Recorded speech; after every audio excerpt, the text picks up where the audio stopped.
So guys, what's up? Welcome back to the channel and here is the most awaited video कि sir एक planner बनवा दो ना। एक कोई ऐसी गाइडेंस वीडियो ले आओ, एक स्ट्रैटेजी वीडियो ले आओ, एक प्लानर ले आओ जिससे हम लोग अपनी प्रिपरेशंस को प्लान कर पाएं और सितंबर 25 में हम लोग प्लान करके अच्छे से पढ़ाई करके और एकदम क्या हो जाए, क्लियर हो जाए। So this video is absolutely for you. But इस वीडियो के अंदर काफी सारी चीजें डिस्कस होने वाली हैं। Let me brief you out कि पहले मैं वो चीज तुमको बता दूं कि मैं क्या क्या डिस्कस करने वाला हूं। एक तो अपन गाइडेंस डिस्कस करने वाले हैं और हर पॉसिबल केस के लिए मैंने यहाँ पर जो प्लान है वो रेडी किया है। लाइक अगर आपका सिंगल ग्रुप है और आपकी क्लासेस भी पेंडिंग है तो हाउ यू कैन प्लान। अगर आपका सिंगल ग्रुप है बट कोई क्लास पेंडिंग नहीं है तो आप कैसे प्लान कर सकते हो। बोथ ग्रुप्स वाले जिनकी क्लासेस भी अभी पेंडिंग है वो कैसे प्लान कर सकते हैं और बोथ ग्रुप्स वाले जिनका कोई क्लास पेंडिंग नहीं है बट वो कैसे प्लान करेंगे, वो सारी चीजें इसके अंदर अपन डिस्कस करने वाले हैं।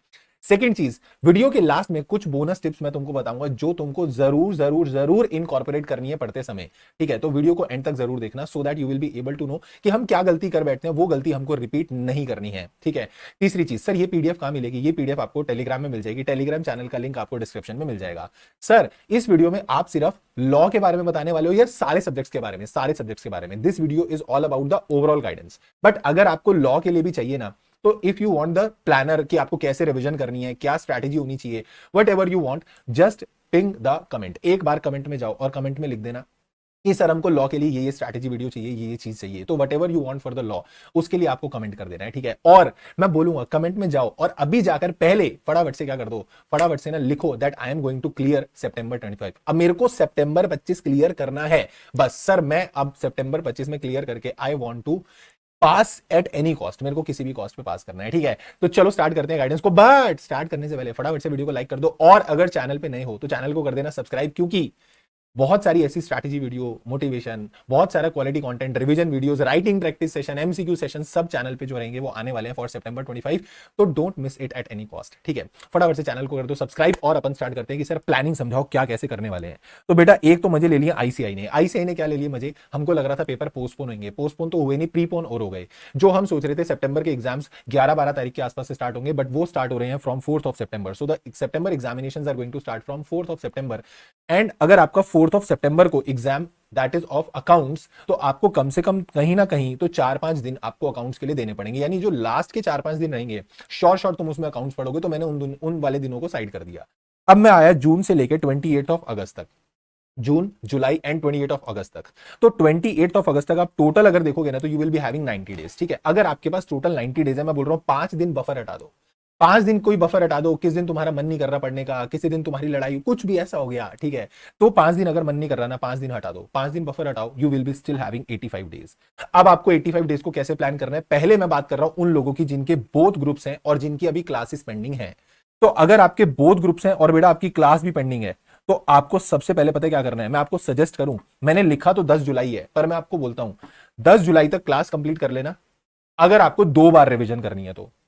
बट अगर आप चाहते हो कि आपको 3 बार रिवाइज करना है तो I suggest don't go for 10th of July, try to complete it by 25th of June. 25th से लेकर 30th जून के बीच में कहीं पर भी आप इस क्लास को कंप्लीट कर लेना। सो दैट अगर देखो 10 जुलाई तक आप अपनी क्लास को कंप्लीट करोगे ना, तो आपके पास उसके बाद भी 49 डेज बचेंगे। उसके accordingly you can plan like this. अभी बताऊंगा कैसे कैसे।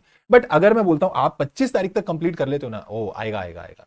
अगर आप 25 तारीख तक कंप्लीट कर लेते हो ना, तो 25 तारीख तक कंप्लीट करने में क्या होगा, आपके पास सीधा सीधा 15 दिन बढ़ जाएंगे।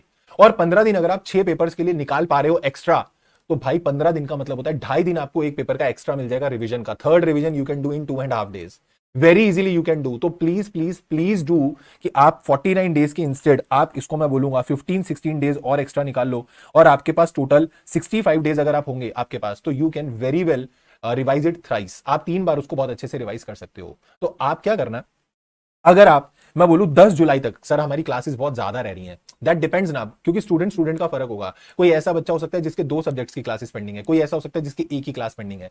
तो देखो तुमको उसके अकॉर्डिंगली करना पड़ेगा। क्यों सर? अगर मेरी 2-3 क्लासेस पेंडिंग है, अभी तो मेरा पूरा ग्रुप ही पेंडिंग चल रहा है, तो मैं बोलूंगा 10th ऑफ जुलाई तक कंप्लीट करो भाई कैसे भी करके। और अगर तुम्हारा कोई एक आधी सब्जेक्ट पेंडिंग है ना, तो कोशिश करना 25 जून मैक्सिमम टारगेट खत्म कर दो, निपटाओ उसे। सर एक काम कर सकते हैं क्या, 4 दिन के अंदर अंदर लगा के सारी क्लासेस पेड़ डालें? नहीं, अगर सारी क्लासेस देख भी ली ना, तो वो बस तुमने क्लास देख ली, तुमको रिटेंशन कुछ भी नहीं है। यहां कुछ भी सेट नहीं हुआ है, कुछ स्टोर नहीं हुआ है। ये सिर्फ तुम्हारे मन का वहम है कि तुमने कोर्स निपटा लिया। हाँ, साइकोलॉजिकल सेटिस्फैक्शन हो जाएगा that yes I have done completed my syllabus. But revision करने बैठोगे ना, पूरा टाइम दोबारा खाएगा वो, और दिमाग लगेगा कि भाई मैंने क्या पढ़ा था, क्या सोचा था, वो याद ही नहीं आएगा आपको, और फिर आप फंसोगे। तो इसलिए मैं बोल रहा हूं तमीज से क्लास कंप्लीट करो। एक दिन के अंदर आप क्या कर लो, आराम से 1-2 स्लॉट बनाओ क्लासेस का और उसके हिसाब से क्लासेस कंप्लीट करो। साथ के साथ आप थोड़ा थोड़ा रिवाइज करते चलना। बट जो क्लासेस आप देख रहे हो ना अभी, वो क्लासेस को भी साथ में रेगुलरली रिवाइज करते चलना रात को, ठीक है। रात को आपको रिवाइज करके रखना है ताकि आपको आगे हेल्प हो उसकी। फिर मैंने बोला अगर आप 10 जुलाई तक क्लासेस कंप्लीट करते हो तो 11th ऑफ जुलाई से लेकर 28 ऑफ अगस्त तक आपके पास 49 डेज होंगे। 6 सब्जेक्ट है आपके पास, तो फर्स्ट रिवीजन को you have to give 28 to 32 days. Sorry इतने ज्यादा, यस 28 टू 32 डेज का मतलब हो गया अगर आप 6 से डिवाइड करोगे तो somewhere around 5 to 6 days you will be getting. Audit जैसे थ्योरी सब्जेक्ट है, ऑडिट हो गया, लॉ हो गया, इसके लिए आप 4 दिन दे सकते हो, 4.5 दिन दे सकते हो। सर अब थोड़ा कम नहीं लग रहा? देखो बोथ ग्रुप है और टाइम भी कम है, अभी तुम्हारी क्लासेस भी कंप्लीट नहीं हुई है, तो इसलिए आपको इतना टाइम तो देना पड़ेगा। और मैं अभी से बता देता हूं, it is standard rule for all, first revision को टाइम देना जरूरी है। सर क्यों? जितना क्वालिटी फर्स्ट रिवीजन होती है ना, जितना इफेक्टिवली फर्स्ट रिवीजन होगी, उतना हेल्प होगी सेकंड रिवीजन को टाइम कट आउट करने में। वो टाइम कार्व आउट, वो हट जाएगा भाई वहां से। पर अगर तुमने पहली रिवीजन बस अपनी दिल की तसल्ली के लिए फटाफट से 10 दिन में उड़ा के खत्म, बस मैंने 5 दिन में सिलेबस खत्म कर दिया, मैंने 4 दिन में पूरा अकाउंट्स पढ़ लिया भाई, तो अगली बार जब पढ़ने बैठोगे ना फिर 4 दिन लगेंगे, क्या फायदा हुआ उसका? तो पहली बार 6 दिन लगा लो, अगली बार जब दोबारा पढ़ोगे 3 से 4 दिन में खत्म होगा ना, आपको कॉन्फिडेंस भी आएगा कि मैंने वो इतना बड़ा सब्जेक्ट जिसको पहले रिवाइज करने में मुझे 10 दिन लगे, अब वो मैंने 6 दिन में कर लिया। फिर मैं उसको अगली बार करूंगा तो मैं उसको 3 दिन में कर पाऊंगा। This is how you have to do, this is how you have to do, getting my point, and this is how I did, ठीक है। And I appeared for both group, I appeared for both group. 3 महीने में मेरा prepare हुआ था, बड़े प्यार से हुआ था। बोथ ग्रुप आई अपीयर्ड, और तब तो 6 पेपर भी नहीं, तब तो 8 पेपर थे, 8 papers were there. And when I appeared for 8 papers, in each and every paper I got 55 और अबव मार्क्स। किसी भी 8 में किसी भी एग्जाम में मेरे 55 से नीचे मार्क्स नहीं है। Even in 4 subjects I got exemption, and FMSM में, मतलब तब तो एफएमएसएम नहीं होता था, तब एफएम और इकोनॉमिक्स होता था, and I got 83 in that also. तो along with all this you can do, आप कर सकते हो, ठीक है। बट आपको सही से प्लान करना है, ऐसे ही जैसे मैं बोल रहा हूं। तो आप 6 सब्जेक्ट में पहली रिवीजन को टाइम दो। वो टाइम लेगा, मुझे पता है, फर्स्ट रिवीजन डेफिनेटली टाइम लेगा, क्योंकि पहली बार जब चीजों को रिवाइज करने बैठोगे तो थोड़ा टाइम लगेगा। याद नहीं आ रहा, यहां पे सर ने क्या बताया था, तो I know that will take your time, but that time is going to be very much effective, ठीक है। वो बहुत इफेक्टिव होने वाला है, क्योंकि वो चीज आपको अगली बार रिवीजन के लिए बड़ा हेल्प करने वाली है। और सेकंड रिवीजन आपकी 19 से 20 दिन में निपट जानी चाहिए। थर्ड रिवीजन फिर आपकी वही 1.5 दिन में होगी बिफोर एग्जाम, अगर आप थोड़ा सा ऐसा स्लो मूवर हो। बट अगर आपको लगता है नहीं मैं 3 रिवीजन मार सकता हूं, तो मैं बोलूंगा ना तुमको 25 जून तक निपटाओ, 15 दिन यहां से कट आउट करो। पहली रिवीजन आप निपटा लो कम से कम, नहीं तो 28 दिन के अंदर अंदर। दूसरी रिवीजन आप निपटा लो यही 18 दिन के अंदर अंदर, और तीसरी रिवीजन आपकी 15 दिन के अंदर, 12 दिन के अंदर निपट जाएगी, ठीक है। इसके अकॉर्डिंगली आपको प्लान कर लेना है कि आप 2 रिवीजन करना चाहते हो या 3 रिवीजन करना चाहते हो, अकॉर्डिंगली आप देख लेना, क्योंकि 3 रिवीजन में आपको कैसे ना कैसे क्लासेस कंप्लीट करनी पड़ेंगी। सबसे बड़ा पंगा आपकी क्लास पेंडिंग है, तो कंप्लीट योर क्लासेस। फिर उसके बाद मैंने बोला फर्स्ट रिवीजन जब आप करोगे 12 से 14 घंटे मिनिमम आपको देने हैं, और ये ब्रेक को हटा के देना, ठीक है। मतलब कि ब्रेक इंक्लूड नहीं है इसमें। This is your effective time of study, ये आपका इफेक्टिव टाइम होगा स्टडी का। अप्रॉक्स अकाउंट्स में अगर आप 6 दिन दोगे, 80 से 90 घंटे में बहुत इजीली अकाउंट्स पूरा आपका रिवाइज हो जाएगा। टैक्स के लिए भी मैं बोलूंगा आपको 6 दिन आप देना।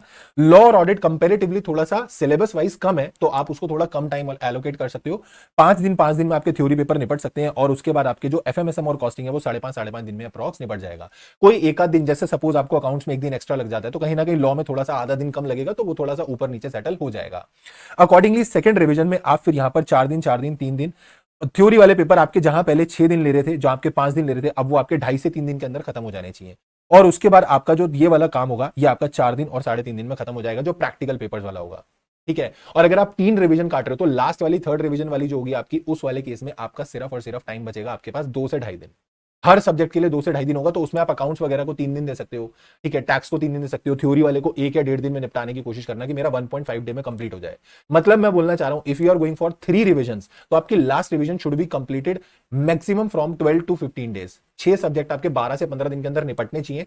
15 दिन के अंदर भी निपट रहे हैं, इट इज ओके, क्योंकि अगर आप 2.5 दिन भी ले रहे हो तो ओके है। अगली बार जब आप पढ़ोगे बिल्कुल फाइनल शॉट, पेपर से 1.5 दिन पहले, तो वो पेपर से पहले तो वो 1.5 दिन में आपका निपट जाएगा, तो वो आपका 1.5 दिन में निपट जाएगा। आप सोच के देखो, जो चीज को आपने पहली बार 6 दिन में 7 दिन में पढ़ा, अगली बार आपने उसको 4 दिन में पढ़ा, अगली बार आपने उसको 2.5 दिन में पढ़ा, फिर आप उसको 1.5 दिन में पढ़ोगे, बहुत इजीली हो जाएगा, वो बहुत इजीली हो जाएगा। बट सर अगर मान लो हमारी कोई क्लास पेंडिंग नहीं है, अब मैं आता हूं उन बोथ ग्रुप्स वाले बच्चों के लिए जिनकी कोई क्लास ही पेंडिंग नहीं है, तो आपके पास तो सॉलिड सीधा 85 डेज रिवीजन के लिए है।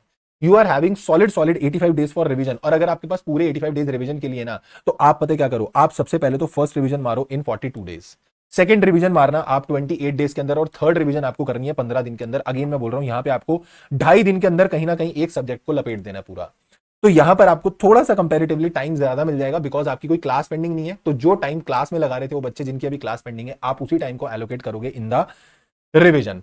फिर अगेन मैं बोलूंगा first revision should B bestest revision. ये टाइम को कट करने की कोशिश मत करना, ये गलती मत करना कि आप सोचो कि मैं 7.5 की जगह मैं 5 दिन में अकाउंट्स खींच दूंगा ना सर, तो खींच तो तुम 2 दिन में भी दोगे अकाउंट्स, खींच तो अपन लास्ट में 1.5 दिन में भी देते हैं अकाउंट्स, ठीक है, बट पहली बार 1.5 दिन में नहीं खींचना ना, फिर 5 बार 1.5 बार खींचना पड़ेगा, क्या फायदा उसका। बेटर इज पहली बार टाइम लगाओ तमीज से और उसके बाद तरीके से पढ़ो। सेकंड रिवीजन आपका अकॉर्डिंगली टाइम कम हो जाएगा, और थर्ड रिवीजन में आप 2 दिन दे सकते हो थ्योरी पेपर को, और 2.5 दिन या 3 दिन आप दे सकते हो जो आपका प्रैक्टिकल पेपर है, जिसमें आप थोड़ा सा ज्यादा टाइम देना चाहते हो, लाइक अकाउंट्स में टैक्स में ज्यादा टाइम देना, तो you can go with that. और अब मैं बात आती है उनकी, अब मैं बात करता हूं उनकी जिनका सर सिंगल ग्रुप है, जिनका सिंगल ग्रुप है और उनकी क्लासेस भी पेंडिंग है। अब ये बात करते हैं सर क्लास पेंडिंग है या नहीं है। अगेन क्लास पेंडिंग है तो भाई देखो, एक तो तुम्हारा सिंगल ग्रुप है तो तुम थोड़ा सा तो एडवांटेज पे हो क्योंकि तुम्हारे पास टाइम तो है, बट यही चीज या तो तुम्हें पास करा देगी और यही चीज या तो तुम्हें वापस से जनवरी में बुला लेगी। मेरी बात समझ में आई? अभी ना अपनी मर्जी से पढ़ लो, मजबूरी में पढ़ना पड़ेगा ना तो अफसोस होगा। अभी अपनी मर्जी से पढ़ लो, मैं बोल रहा हूं अभी टाइम है, मजे मत लेना, क्योंकि जो सिंगल ग्रुप वाले, अरे सर अभी तो सितंबर में पेपर है, अभी तो जून है, भाई कर लेगा, भाई नहीं कर पाएगा। और जब भाई नहीं कर पाएगा ना, लास्ट में जब प्रेशर आता है ना कि हो अब मेरे से नहीं हो रहा, तब तक टाइम निकल चुका होता है। तमीज से कॉपी पेन उठा लो और अभी से पढ़ाई पे लग जाओ। अगर आपका सिंगल ग्रुप है और आपकी क्लासेस पेंडिंग है तो मैं आपको बोलूंगा 10 जुलाई तक आप उसको कंप्लीट कीजिए। उसके बाद भी आपके पास 50 दिन होंगे, तमीज से आप क्लासेस निपटाओ, अच्छे से तसल्ली बख्श आप क्लासेस निपटाओ, ठीक है। और उसके बाद क्या करना, उसके बाद आप लोग रिवीजन करना 3 बार कम से कम, बड़े आराम से तुम लोग 3 बार रिवीजन कर सकते हो, बड़े आराम से करो। 25 डेज में पहली रिवीजन, 15 डेज प्लान करना सेकंड रिवीजन के लिए, और 10 डेज प्लान करना थर्ड रिवीजन के लिए। जब आप पहली रिवीजन कर रहे होगे 8 से 9 दिन आप प्रैक्टिकल पेपर को दे सकते हो, 7 दिन आप थ्योरी वाले पेपर को दे सकते हो। और सेकंड रिवीजन में आपको अगेन वही 5 दिन आप एक सब्जेक्ट को दे सकते हो। अगर आपको लगता है कि 11 दिन आपको प्रैक्टिकल पेपर्स में देने हैं, 2 पेपर आपके प्रैक्टिकल है दोनों ग्रुप के अंदर, और 4 दिन आपको थ्योरी को देनी है, तो उसको दे देना। और अगर आप थर्ड रिवीजन कर रहे हो तो 3 दिन के अंदर अंदर आपका एक पेपर निपट जाना चाहिए। Fourth time when you will B revising that will be 1.5 day. तो आप सोचो, जिस चीज को पहले आपने 8 दिन में करा, फिर आपने उसको 5 दिन में कवर करा, फिर आपने उसको 3 दिन में कवर करा, और फिर आपका वो 1.5 दिन में कवर हो जाएगा। 10 से 12 घंटे आप लोग मिनिमम कर सकते हो। ऊपर मैंने बोला था 12 से 14 घंटे, that was for both group, क्योंकि बोथ ग्रुप में टाइम थोड़ा ज्यादा देना पड़ेगा। ब्रेक से हटके effective time should be this for both group, but for single group you can give only 10 to 12 hours. Discipline से 10 से 12 घंटे दिन के दे दोगे ना, तमीज से, मैं गारंटेड, मैं तुम्हें बोल सकता हूं कि you will be clear, you will be clearing in September 25, आपका क्लियर हो जाएगा, बट उसके लिए तुमको तमीज से पढ़ना पड़ेगा, ठीक है। और अब बारी आती है उन महान बच्चों की जिनका कोर्स हो चुका है कंप्लीट, जिनका कोर्स एकदम सर कंप्लीट हो चुका है। हमारा ग्रुप 1 का पूरा कोर्स कंप्लीट है, ग्रुप 2 का पूरा कोर्स कंप्लीट है, मतलब हमने सिंगल ग्रुप लिया था, हमारा वो पूरा एकदम कंप्लीट है। अब हमको बिल्कुल आज से ही तैयारी स्टार्ट करनी है। तो भैया मैं तो तुमको बोलूंगा, तुम्हारे हर पेपर में 70 प्लस का टारगेट होना चाहिए, बहुत इजीली। अकाउंट्स में तो मैं बोलूंगा you must be scoring 80 plus. तुम्हारे पास 90 दिन है, 90 डेज एंड 3 सब्जेक्ट। अरे भाई सॉलिडली रिवाइज कर सकते हो, मैं बोल रहा हूं जहान है करने को, करना स्टार्ट तो करो। तो आप बहुत कुछ कर सकते हो। आपको क्या करना है, आपको पहला तो टारगेट ये सेट करना है कि भैया मेरे को 70 प्लस हर सब्जेक्ट में लेके आने, दैट्स इट। दूसरी बात अगर मैं बोलूं, आपको 90 डेज आपके पास है ना, easily you can do 3 revision. अगर आप 4 करना चाहते हो, मैं 4 बार रिवाइज करूंगा और फिर मैं 5th टाइम रिवाइज तब करूंगा जब मैं पेपर से 1.5 दिन पहले करूंगा। तो ऐसा कर सकते हो, इसके लिए ये फॉलो कर लेना। बट मेरे को लग रहा है कुछ बच्चे ऐसे होंगे जो 4 बार तो रिवाइज नहीं करेंगे, बोले 4 बार नहीं सर, 3 बार तमीज से रिवाइज करेंगे, चौथी बार सीधा तब रिवाइज करेंगे जब पेपर देने जाएंगे। तो अगर आप 4 बार रिवाइज कर सकते हो, you can split it in 40, 25, 15 and 10। 40, 25, 15 and 10। अभी 13-14 दिन दे दो, फिर 8 दिन, फिर 5 दिन और 3 दिन। टाइम रिड्यूस होना बहुत जरूरी है। और अगर आप 3 दिन में रिवाइज करोगे ना, तो मैं बोलूंगा 3 बार रिवाइज करोगे ना, मैं बोलूंगा सबसे बेस्ट चीज है। सही चीज यही है, नंबर ऑफ रिवीजन मैटर नहीं करती है, मैटर करता है how effectively you are revising the thing, quality क्या है आपके रिवीजन की। तो यार ये मत सोचना मैंने 4 बार रिवाइज कर लिया, 5 बार कोर्स को रिवाइज कर लिया, ना ना ना ना, important is that how good you are revising. आपको कितने अच्छे से रिवाइज हो रहा है, आपको कितने अच्छे से रिकॉल हो रहा है, वो आप देख के चलना। 48 डेज आपको पहली रिवीजन के लिए दे देने तमीज से, जिसमें आप थ्योरी वाले सब्जेक्ट को 14 दिन दे सकते हो, और अप्रॉक्स 17 डेज पर सब्जेक्ट आप प्रैक्टिकल को दे सकते हो बड़े आराम से, ठीक है। उसके बाद आपकी जो सेकंड रिवीजन होनी चाहिए, that should be completed in 27 days. Next 27 days का प्लानर बनाना, और उसके अंदर 10 से 12 घंटे वही डेली के पढ़ना। 8 दिन के अंदर अब अपनी पूरी थ्योरी को निपटा लेना। मैं तुमको टाइम टू टाइम लॉ का तो जरूर देता चलूंगा कि 12 दिन में कैसे करना है, 8 दिन में कैसे करना है, that I will give you, ठीक है। 8 दिन के अंदर अंदर आप उसको निपटा लेना, और उसके बाद प्रैक्टिकल सब्जेक्ट आपके 19 दिन के अंदर निपट जाने चाहिए। थर्ड रिवीजन आपकी 15 दिन के अंदर हो जानी चाहिए, जहां पर आप 4 दिन के अंदर थ्योरी का पेपर निपटा देना और आपकी 11 दिन के अंदर अंदर यानी 5 और 6 डेज ईच सब्जेक्ट आपका प्रैक्टिकल वाला निपट जाएगा। By this you can cover everything. मैं सही में बोल रहा हूं, आप किसी भी केस में फंसे हो ना, आपकी जो रिवीजन है बहुत इजीली कंप्लीट हो जाएगी। तो प्लान अकॉर्डिंगली कि आपको कैसे कैसे क्या करना है, ठीक है। अब मैं आता हूं सबसे इंपॉर्टेंट मगर सबसे इंपॉर्टेंट और सबसे सबसे ज्यादा जरूरी बातों पे। वो कहते हैं ना छोटी मगर मोटी बातें, ठीक है। अब कुछ कुछ बातें ना मेरी लिख लो, मैं सही में बोल रहा हूं, ये बातें लिख लो, एक लिख के सामने पेपर चिपका लो अपने सामने, जहां पे पढ़ते हो ना वहां वॉल पे लगा लो कि मेरे को ये चीजें अपने साथ करके चलनी है, तो ही मैं अच्छे से पास हो पाऊंगा, तो ही मैं मेरे नंबर आएंगे। सबसे पहली चीज, जब आप रिवीजन कर रहे हो, मैंने आपको बोला ना, जब आप रिवीजन कर रहे हो, पहली रिवीजन तो भाई गांठ बांध लो मेरी बात को, पहली रिवीजन आपकी बहुत अच्छी होनी चाहिए। टाइम लग रहा है, लगने दो, लगने दो, कोई दिक्कत नहीं है। इतना भी नहीं कि लीनियंटली टाइम कुछ भी लगाए जा रहे हो, टाइम लगने दो, कोई बात नहीं, क्योंकि फर्स्ट रिवीजन अगर अच्छे से टाइम लेगी, सेकंड वाले में हेल्प करेगी। तो मैंने ऊपर वीडियो में 4 बार ये बात बोली, मैं फिर बोल रहा हूं, फर्स्ट रिवीजन को टाइम देना, वो आपको हेल्प करेगी, बिकॉज वो आपका कॉन्सेप्ट रिकॉलिंग हो रहा है उस समय। सेकंड टाइम फिर और रिवाइज हो जाएगा, थर्ड टाइम और रिवाइज हो जाएगा, you will be able to do good. Second सबसे इंपॉर्टेंट बात, जब आप रिवाइज करते चल रहे हो तो साथ साथ क्वेश्चंस मार्क करते चलना। मतलब देखो, जब आपने पहली बार रिवीजन की थी तुम्हारे पास सॉलिड टाइम था, तो जब आपके पास टाइम था ना, तो आपके पास हर चीज के लिए टाइम है, क्वेश्चन को आराम से देखने के लिए टाइम है, सारे आरटीपी एमटीपी देखने के लिए टाइम है, टॉपिक देखने के लिए टाइम है, आराम से उसको पढ़ने का टाइम है, तो मार्क कर लो। तुमको लग रहा है कोई क्वेश्चन तुम भूल सकते हो, मार्क इट, उसको मार्क कर लो। तुमको लग रहा है कोई क्वेश्चन ऐसा हो सकता है सर जो मेरे को लास्ट टाइम पे देखना ही देखना है, मेरे को शॉर्ट शॉर्ट देखना है, स्टार मार्क कर लो उसको। मतलब आपको देखो अपनी चीज को कंसाइज करके लेके आना पड़ेगा लास्ट मोमेंट तक। आप सोचो मैं 1.5 दिन पहले फिर अपने सामने वो सब 20 किताबें बिछाऊं और मैं सोचूं ये पढ़ लूं ये पढ़ लूं ये पढ़ लूं ये पढ़ लूं, ये बेवकूफ वाली अप्रोच है। दिस इज रॉन्ग अप्रोच, ये फॉलो ही नहीं कर पाओगे बेटा, ये नहीं हो पाएगा आपका कि आप ऐसे ऐसे ऐसे ऐसे लास्ट दिन में बैठ के 1.5 दिन में 20 किताबें रख के सामने कर रहे हो ना। You have to get your material concised also. आपको मटेरियल को कंसाइज करना पड़ेगा। आप अभी पढ़ रहे हो अकाउंट्स के question, you are having 500 questions in the first revision, 500 करो, बट उसके बाद आप 500 में से सेलेक्ट करो कौन से 300 क्वेश्चंस अच्छे हैं। सेकंड रिवीजन में उन्हें उठाओ जो कॉम्प्रिहेंसिव क्वेश्चन हो, ये नहीं कि 200 छोड़ दिए तो वहां टॉपिक छूट रहे हैं। सेलेक्ट करो दैट क्वेश्चंस की जो आपके कॉम्प्रिहेंसिव क्वेश्चंस हो। फिर उसके बाद जब आप थर्ड रिवीजन कर रहे हो, कमिट लाइक उसको लेकर आओ कहीं ना कहीं, ब्रिंग इट टू 300 थे ना आप, तो 300 से उसको 250 पे, उसको 200 पे लेके आओ, 150 पे लेके आओ, और आप ऐसे कुछ 100 सेलेक्टिव क्वेश्चन सेलेक्ट कर लो। भाई ये तो मेरे को लास्ट मोमेंट पे देखने ही है, these questions are very much comprehensive, very much important. तो ये चीज जरूर फॉलो करते हुए चलना, this is going to help you a lot in the last. पक्का ये चीज तुमको लास्ट में हेल्प करेगी। तीसरी चीज अगर मैं बोलूं कि क्वेश्चंस आप जो अकाउंट्स के क्वेश्चन होंगे ना उन्हें लिख के करना, ठीक है। आप लोग क्या गलती करते हो, अकाउंट्स की बुक रखी सामने, सॉल्यूशन रखा, तुम सॉल्यूशन देख के क्वेश्चन समझते हो, पागलों वाली अप्रोच है ये। पहले क्वेश्चन पढ़ो, करो उसको, अभी टाइम है भाई, फर्स्ट डिवीजन का टाइम है, करो, right it down, note it down, उसको करो और फिर उसके बाद आगे चलो, ठीक है। सिर्फ देखने से नहीं चलेगा। लॉ को क्या करते हो, देखते हुए चलते हो, याद करो उसे बैठ के। ऐसे नहीं करना कि आपको सिर्फ करते हुए क्या बोलते देखते हुए चलना है, क्वेश्चंस कर करके देखो, ठीक है। क्वेश्चन आपको कर करके देखना है, प्रैक्टिस क्वेश्चन करके देखने हैं जरूर, चाहे वो लॉ के हो, लिख लिख के देखो। सर रिटेंशन नहीं आ रही, लिख के देखो, मैं बोल रहा हूं लिख के देखोगे चीजें याद हो जाएंगी। मेरी बात समझ में आ रही है? Yes sir. तो ये कुछ टिप्स जो है ना, ये जरूर अपने ध्यान में रखना। और एक बात और लास्ट, और कि आपको ना एक ही मटेरियल से स्टिक्ड रहना है। एक मटेरियल सेलेक्ट कर लो, मैं इससे ही स्टिक्ड रहूंगा, बार बार मटेरियल चेंज मत करना। पता चले फर्स्ट रिवीजन में कुछ मटेरियल, सेकंड में कुछ, थर्ड में कुछ, तो पेपर में कुछ और ही हो जाएगा, ये ध्यान रखना। एक ही मटेरियल को फॉलो करो, रिलीजियसली फॉलो करो कि भैया मेरे को यही मटेरियल फॉलो करना है till the end of my exam. I will follow this teacher, I will follow the revision videos of this faculty, I will follow this material and everything. मेरे को बस इस पर एक स्टिक्ड रहना है and I will follow this, that's it. बात समझ में आई? Right, so this was the entire planner for CA inter. और मैंने तुमको बोला लॉ के लिए अगर आपको स्पेसिफिकली कुछ भी चाहिए तो जस्ट कमेंट इट, आप कमेंट में लिख देना। And if you want a planner video for law तो definitely let me know in the comments, and comment के अंदर जरूर लिख के जाना, right. And do share this video with all your friends if you found this video useful. Like the video, share to the friends, share your friends, और आपके जितने intermediate के स्टूडेंट्स आप जिनको आप जानते हो उनके साथ आप शेयर करना। चैनल को सब्सक्राइब कर देना। This is all for today, thank you so much, take care, tata bye bye, keep working very very hard as someone somewhere is waiting for your success. Thank you so much, take care, tata bye bye.